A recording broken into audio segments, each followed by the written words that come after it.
nandito tayo sa TikTok Entertainment Center. And guess what? We're gonna do ASAP here. ASAP XP Australia. Oh my gosh, wala pa kayong tickets. Get your tickets now. Honestly, I was speechless when I woke up to your voice. You told me how you been feeling this.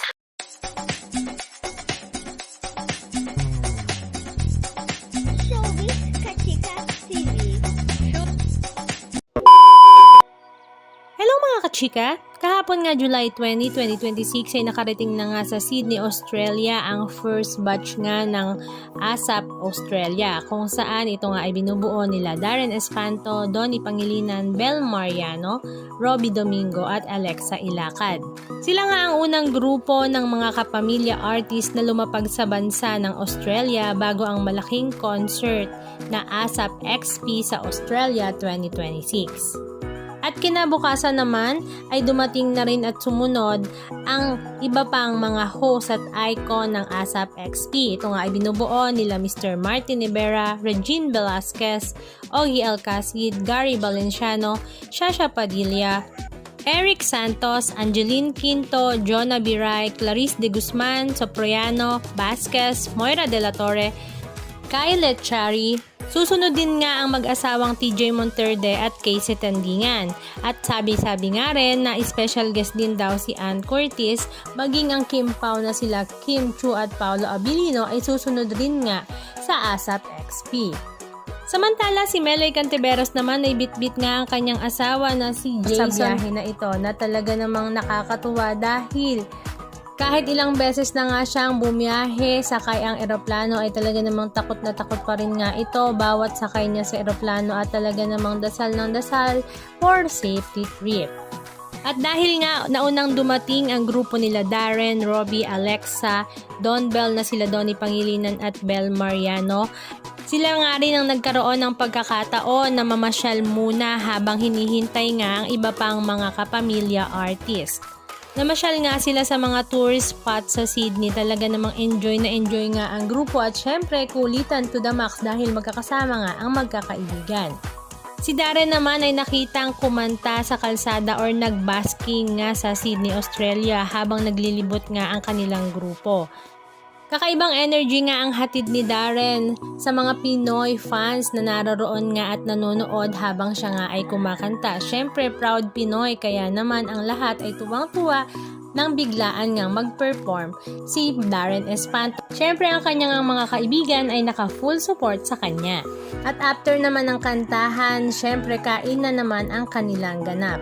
Napakarami nga ng kanilang ganap sa first day pa nga lang nila sa Australia. This Saturday, July 25, 2026 nga ang kanilang show sa Australia. Ang show 1 nga ay umaga. Magbubukas nga daw ang pinto ng 9 AM at magsisimula ang show ng 10:30 AM. Samantala sa gabi naman ay magbubukas naman ang pinto ng 5 PM at magsisimula ang show ng 6 PM. At gaganapin naman ito sa TikTok Entertainment Center na dating kilala bilang ICC Sydney Theatre. Halika at panoorin natin ang ilan sa mga video clips ganap na kanilang ibinahagi sa kanilang mga social media accounts. Wow, ano nakatulog? Canada Dry agad? Canada Dry agad? Hindi pa nakakaupo. Canada Dry.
sabayan ko ang airplane with Benson Boone.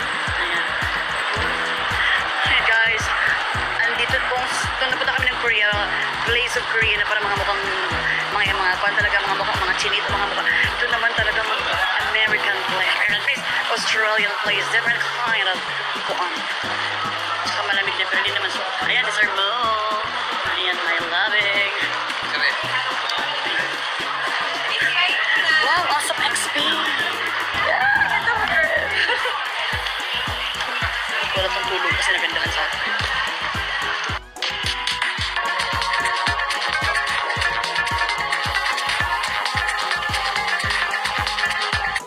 What a beautiful place. And ito nga ang kuano, ang room. Thank you so much, ASAP XP. Ito na makakatulog na rin ako na yan. Wala akong tulog talaga. Thank you so much. We are thrilled. Naging thriller pa. Thriller movie. Nakakatulog na ako. Thank you so much, ASAP XP. May mga pagkatugan ito pa sila. Lord, guys, nalasing talaga ako doon sa airplane kasi itaas ako nag-inom ng champagne. Para lang champagne para mawala yung takot ko sa turbulence. Kasi turbulence talaga kanina. Pero pagdating dito sa Australia, the turbulence continues.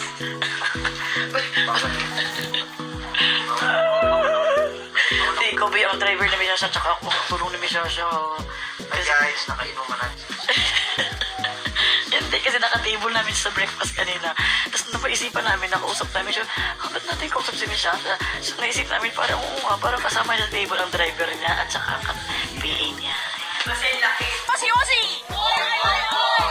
Don't forget to watch ASAP XP. Two different shows, two unique shows.